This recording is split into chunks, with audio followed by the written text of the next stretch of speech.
Dear students, अस्सलाम वालेकुम रहमतुल्लाहि व बरकातुहू। एक्सरसाइज 2.6 तरकीबी तकसीम सिंथेटिक डिवीजन से हासिल किस्मत क्वेश्चन और बाकी रिमाइंडर मालूम करना। आपके पास तकसीम करके बाकी मालूम करने का एक तरीका ये तरकीबी तकसीम है और इसमें जो रकम यहाँ पर दी गई है एक्स स्क्वायर प्लस 7x-1 ये कसी रकमी है, x+1 ये की दूसरी कसी रकमी है। इस पे आपने इसको डिवाइड करना है और डिवाइड करके हासिल किस्मत और बाकी मालूम करना है। इसको हल करने के लिए एक्स स्क्वायर का अद्दी सर इसका कोफिशिएंट वो लिखना है। एक्स स्क्वायर का कोफिशिएंट यहाँ 1 है, फिर स्पेस देकर एक्स का कोफिशिएंट लिखना है, ये 7 है, फिर उसके बाद कांस्टेंट मिकदार -1। तरतीब से पहले एक्स स्क्वायर की कोफिशिएंट, फिर एक्स का, फिर कांस्टेंट। इसको आपने डिवाइड करना है x+1 से, तो x -1 को कंपैरिजन करते हैं x+1 के साथ। यहाँ से x यूँ समझ लें कट जाता है और यहाँ आपके पास a की वैल्यू जो निकलेगी वो कितनी आएगी, -a = 1 होगा और a = -1।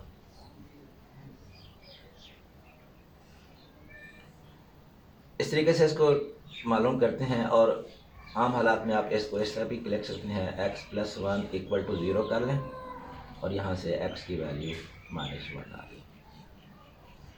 असल मेथड तो ये है कि आपने a की वैल्यू यहाँ पर -1 निकाली और इस -1 को अब आपने हल करना है। यहाँ एक लाइन लगानी है, यहाँ पर -1 लिखना है, ये जो आपने यहाँ -1 निकाला। इसके बाद यहाँ जो पहला कोफिशिएंट है जो भी है उसको आपने सेम नीचे लिख देना है। 1 है, 1 नीचे आ गया, जितना भी होगा वो आपने सेम नीचे लिख देना है। उसके बाद इस 1 को -1 के साथ यहाँ वाले हिस्से को यहाँ वाले हिस्से के साथ मल्टीप्लाई करना है, ज़रब करना है। 1 को -1 से ज़रब दिया तो -1 आया। अब इसको ये दूसरे हिस्से 7 के नीचे लिखा -1। 7 में से 1 निकाला, बाकी 6 बच गए। अब इस 6 को फिर उसी -1 से दोबारा ज़रब देना है। 6 को -1 से मल्टीप्लाई किया तो -6 आ गया। अब इसको इस -1 के नीचे लिखना है। -1 और -6 -7 हो गए। अब ये जो लास्ट 1 है इसको आप यूँ अलग कर दें और इसके बाद यहाँ हासिल किस्मत लिखना है, क्वेश्चन और बाकी लिखना है रिमाइंडर। ये जो एंड में आपके पास हिस्सा आएगा जो भी होगा ये आपका बाकी रिमाइंडर होगा। इसके बाद ऊपर जो रकम आपके पास बची है, यहाँ 1 है और 6 है, इसको कोफिशिएंट हासिल किस्मत के तौर पर क्वेश्चन के तौर पर आपने लिखना है। यहाँ ये पहला हिस्सा जो होगा वो आपने बतौर कांस्टेंट लेना है। उसके साथ जो दूसरे वाला रकम आ रही होगी उसके साथ आपने x लिखना है और अगर उससे आगे वो रकम होगी तो उसके साथ x² लिखना है और सो ऑन चलते जाए। इसका मतलब है ये कांस्टेंट हो गया और ये x हो गया। 1x मीन x और प्लस का 6, ये x+6 इसका हासिल किस्मत क्वेश्चन हो गया और यहाँ एंड में आपके पास यहाँ पर जो रकम आएगी वो आपका बाकी रिमाइंडर होगा। बिल्कुल आसान सा मेथड है। अब आपके पास ये रकम है 4x3 - 5x + 15, तो x3 से स्टार्ट हो रहा है, x⁻3 का कोफिशिएंट 4 है, यहाँ 4। अब तरतीब के साथ आपके पास x3 के बाद x² का कोफिशिएंट लिखना है, तो x² इस रकम में नहीं है, तो जो रकम यहाँ पर नहीं होगी उसके कोफिशिएंट में आपने 0 लिखना है। यहाँ x² की रकम है ही नहीं तो यहाँ x² की जगह पर 0 लिखना है। उसके बाद x वाला कोफिशिएंट ये -5, और उसके बाद कांस्टेंट मिकदार ये 50, x3 का कोफिशिएंट 4, फिर x स्क्वायर यहाँ पर नहीं है, x स्क्वायर की जगह पर 0, और फिर x का -5 और ये एंड में 15। यहाँ लाइन लगाई, अपने इसको डिवाइड करना है x प्लस 3 से, तो x प्लस 3 इक्वल टू 0, तो x इज इक्वल टू -3, और यहाँ माइनस का 3, ये पहला 4 का 4 आ गया। यहाँ पर पहला जो भी आंसर होता है उसको आपने सेम नीचे लिखना है। अब इस 4 को -3 से मल्टीप्लाई करोगे तो 4 को 3 से ज़रा दिया, 4 3 12, माइनस का 12, उसको 0 के नीचे लिखना है।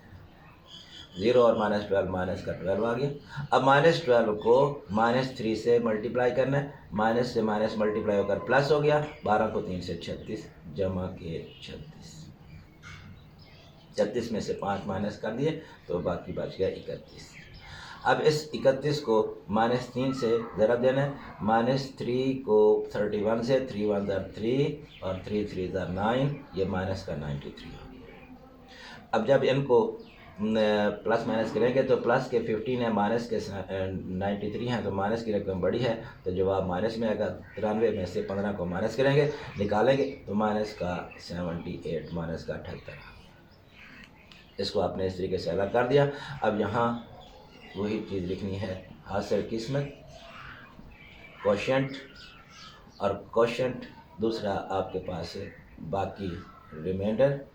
रिमाइंडर तो आपके पास ये -78 हो गया, एंड में बचने वाला जो होगा वो रिमाइंडर बाकी है। अब उसके बाद आपने यहाँ पर हासिल किस्मत को लिखना है, जैसे मैंने बताया था पिछले सवाल में कि ये वाला आपका कांस्टेंट होगा, इसके साथ x लगेगा, इसके साथ x स्क्वायर आएगा। पहला कोफिशिएंट कांस्टेंट के तौर पर, दूसरे के साथ x और ये आगे x स्क्वायर, इससे आगे अगर कोई रकम होगी तो उसके साथ x क्यूब एंड सो। तो अब ये 4 के साथ x स्क्वायर, -12 के साथ x और प्लस का 31, रिमाइंडर -78। इक्वेशन नंबर 1 का तीसरा पार्ट भी सेम इसी तरीके से वो आपने खुद कर लेना है।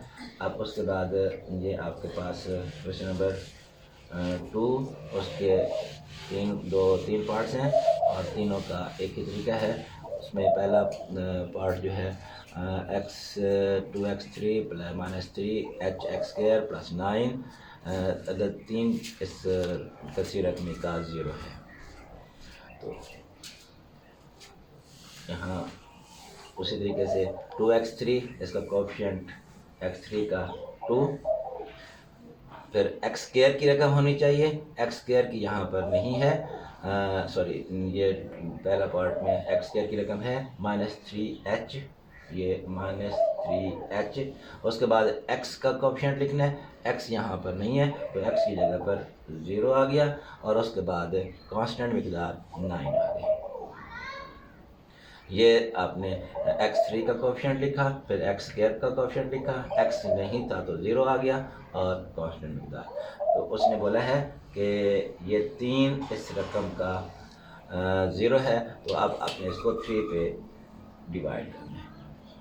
ये पहला 2 का 2 आ गया, 2 को 3 से 2 3 6, 2 3 6 हो गया। अब इनको आपस में जमा करेंगे तो यहाँ एक एक्चुअल रकम है और एक कांस्टेंट मिकदार है, तो ये दोनों रकमें सेम आएंगी, यानी 6 का 6 आएगा और -3h का -3h आएगा।